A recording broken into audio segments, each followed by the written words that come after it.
Mesdames et messieurs, ici Chaz et on se retrouve aujourd'hui pour une petite news, notre rendez-vous hebdomadaire à Skip, vu que ça vient juste de commencer. Et cette semaine, on va parler un petit peu d'un nouveau film One Piece, peut-être de Kimetsu no Yaiba et Berserk. Et surtout aussi, j'ai un manga à vous conseiller, donc restez là jusqu'à la fin parce que je trouve qu'il a l'air plutôt cool et c'est même pas que moi qui le conseille. Bon, bref, donc oui, il y aurait possiblement un nouveau film One Piece. Ça, c'est la première news. Pourquoi ? Parce qu'il y a un japonais qui a trouvé le nom de domaine qui aurait été pris par justement une entreprise officielle pour un film One Piece. Ça reste très mystérieux, mais normalement, tu vois, quand ils prennent un nom de domaine, donc une page internet, un lien internet, alors c'est souvent qu'ils prévoient de faire quelque chose.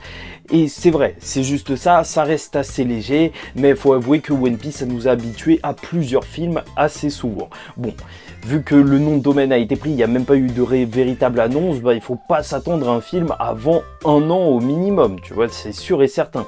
Après, franchement, un sujet pour un film comme ça, ce serait soit un personnage des Rocks, pour moi, hein, genre je trouve que c'est le truc qui marcherait le mieux, parce que souvent les films, ils étaient liés avec les événements du manga, et les Rocks, c'est tellement un gros morceau que voilà, tu pourrais même me faire un film sur l'équipage des Rocks en entier, sur Barbe Blanche, Big Mom, Kaido, ce serait juste énorme. Après, le problème, c'est vrai, c'est que Oda, il avait dit qu'après le film Stampede, il ne participerait plus à diriger les films, et ça c'est vrai que c'est assez problématique pour un sujet qui serait de cette importance, mais après on connaît Oda et il peut revenir sur ses décisions s'il voit qu'il y a un truc vraiment cool. Il y a qu'à voir l'arc de Dressrosa, c'était l'arc qui était méga long, mais en soi il le voulait même pas, c'est juste voilà, il était dedans, et donc ça pourrait nous refaire ça, ou peut-être un film récapitulatif, ça ce serait un petit peu plus triste, mais en même temps ça nous permettrait d'avoir une meilleure animation, parce que c'est vrai qu'il y avait eu celui de Water 7, et pourquoi pas un sur Thriller Bark. Et je vous rappelle, truc qui me fait peur, et je pense que vous aussi, ou peut-être pas, peut-être que vous avez toute confiance, que Netflix est en train de produire une série live action sur One Piece, donc avec de vrais acteurs, et franchement, j'ai peur que ce soit dégueulasse. Après, on verra bien, parce que même avec les effets spéciaux d'une série, peut-être qu'ils arriveront pas à faire, tu vois, un gomu assez satisfaisant avec un bras qui s'allonge. Non, peut-être que ce sera léger, et j'en ai vraiment peur. En tout cas, le tournage commence en septembre. Next news, alors la saison 2 de Demon Slayer devrait arriver en octobre 2021. Je vous mets un court extrait.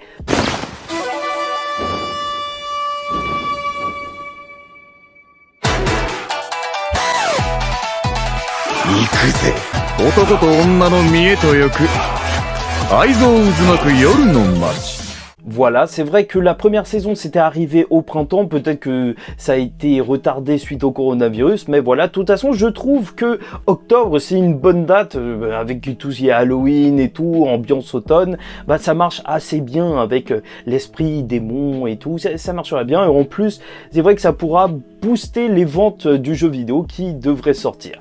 Et au passage, puisqu'on est en train de parler de Demon Slayer, on va parler un petit peu du film, puisque le film a très bien marché. Apparemment, il aurait fait 50 000 entrées dès ses 2 premiers jours de sortie au cinéma en France bien sûr. Là, je vous parle de la France, parce que oui, ça a été le carton incroyable au Japon, tu vois, film le plus regardé et tout, mais voilà, en France aussi ça a été énorme, et petite spécificité française, il y a des... je sais pas si c'est drôle ou c'est chiant, c'est vrai que ça doit être chiant au cinéma, mais c'est drôle à dire comme ça, au cinéma, vu qu'il y a une scène où, voilà, sans spoil, hein, où t'entends Tatakae, il y avait plein de gens qui criaient Eren Yeager à chaque fois. Bon, c'est un petit peu n'importe quoi, n'hésitez pas à me dire ce que vous en pensez en commentaire, je trouve ça drôle, même si c'est vrai, c'est chiant. Et vu qu'on est sur les trucs marrons, on va rester sur une news qui est aussi assez drôle. Pour Yasuke, vous vous souvenez en fait, cette série qui était en train de raconter l'histoire du premier samouraï noir et qui a réellement existé au Japon, et au final, qui a été diffusée par Netflix et réalisée par le studio MAPPA, c'est vrai que ça a été vraiment pas terrible au final. Et là, lors d'une interview, ils ont commencé à se jeter la balle entre producteurs, c'était vraiment excellent. Et en gros, ils ont dit que de base, ils voulaient faire un truc vraiment traditionnel et tout, sans méca, sans loup-garou, ou des choses de genre, parce que je vous avoue que si vous avez vu ma critique, c'est ça qui m'a dérangé. Une histoire comme ça, en fait, elle avait déjà plein de potentiel. Juste un film de samouraï aurait bien suffi. Et bon, donc ils ont accusé Steve Ellison, qui est en réalité le musicien en fait qui a composé les musiques de cet animé, alors que les musiques sont vraiment cool. Mais c'est vrai, rajouter les mechas et tout, c'est drôle. Comme quoi, tu peux être très doué pour les musiques, mais après, question scénario, c'est vrai que c'était pas une super idée. Voilà, ça faut le dire, c'est vrai que c'est pour ça que j'ai pas trop aimé, mais voilà, c'est assez drôle de savoir qui on doit détester, enfin, entre guillemets. En gros, c'est juste qu'il faudra faire attention si on voit un scénario écrit ou co-écrit par Steve Ellison, mais sinon, pour nous, en soi, il faut pas l'insulter ou je sais pas quoi. Mais les musiques étaient très cool, je le rappelle. Bref, et peut-être plus grosse news de cette vidéo, ça concerne Berserk. Bon, vous êtes pas sans savoir qu'il est décédé, l'auteur Miura, la semaine dernière, je vous ai fait une vidéo dessus, et apparemment, un de ses assistants sur Twitter, en fait son assistant principal, aurait écrit un tweet où il a écrit je ferai de mon mieux. Bon, c'est assez difficile de comprendre le contexte en japonais et tout, mais voilà. En fait, tout part sur ça. En ce moment, il y a la grosse rumeur sur Internet que peut-être qu'il ferait de son mieux pour continuer l'histoire de Berserk. Et c'est vrai que c'est, en quelque sorte, le mieux placé pour continuer cette histoire. Ou en tout cas, graphiquement, c'est sûr. C'est vrai qu'il est resté longtemps aux côtés du mangaka. Et peut-être que lui connaît la suite de l'histoire. Enfin, je pense que pour une histoire aussi longue et aussi dense, et vu les pauses répétées qu'il y avait eu, il a dû en parler à des personnes, Miura. Mais voilà, je sais pas comment ça va se passer, c'est vrai que c'est pas aussi simple que ça au Japon. Normalement, quand t'es assistant, même quand t'es assistant, justement, tu dois faire tes preuves par la suite, écrire des one-shots et tout, avant qu'on te laisse faire une série. Et là, continuer Berserk, c'est assez gros. Mais pourquoi pas, c'est vrai que ce serait cool de voir la suite de Berserk, mais pour moi, ce sera jamais vraiment la suite. Enfin, genre, ce sera la suite sans être la suite. Mais bon, voilà, je tenais à vous tenir informé. Et pour terminer, je voulais vous parler de Tatsuki Fujimori. Bon, c'est vrai que j'en ai pas beaucoup parlé sur la chaîne, mais en soi, l'auteur de Chainsaw Man est un boss. Chainsaw Man, c'est une série que tout le monde attend parce qu'il va bientôt y avoir l'animé, et cet animé va changer le monde de l'animation japonaise et même la vision que les gens en auront.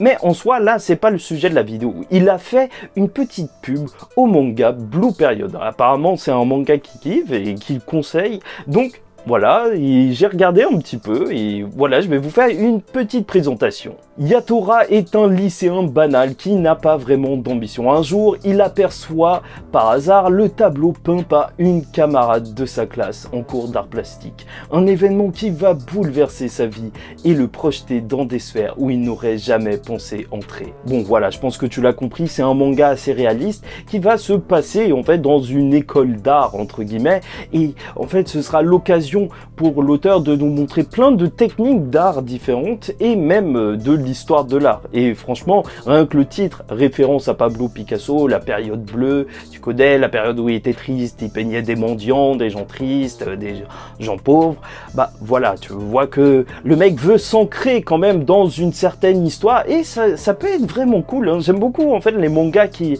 prennent part dans la réalité avec des sujets réels, parce que c'est vrai que les Japonais, ils ont ce don de rendre vraiment tout intéressant, et l'art en fait, bah, il y a l'histoire de l'art et voilà, il y a déjà une énorme histoire derrière et toutes les techniques et tout de peinture. Ça peut être vraiment excellent. Donc voilà, il m'a lancé, hein. Franchement, ça m'intéresse bien ce manga. Donc à vous les artistes, parce que je sais que dans la communauté, bah, ceux qui lisent des mangas, il y a souvent des artistes, bah, n'hésitez pas à aller faire un tour. Bon, et pour terminer véritablement, parce que j'avais oublié, alors cette semaine, en fait en fin de semaine, il va y avoir une couverture du Jump assez spécial. Pourquoi? Parce que c'est les 3 ans de Jujutsu Kaisen, et donc il va falloir fêter ça avec une belle page d'ouverture. Voilà tout. Bon, j'espère que vous avez apprécié cette vidéo. En tout cas, pour moi, c'était un plaisir de vous la faire. N'hésitez pas à commenter, me donner votre avis sur ces news, s'il y a des news qui vous intéressent plus que d'autres. Et n'hésitez pas à me dire si je me trompe même, parce que c'est possible aussi.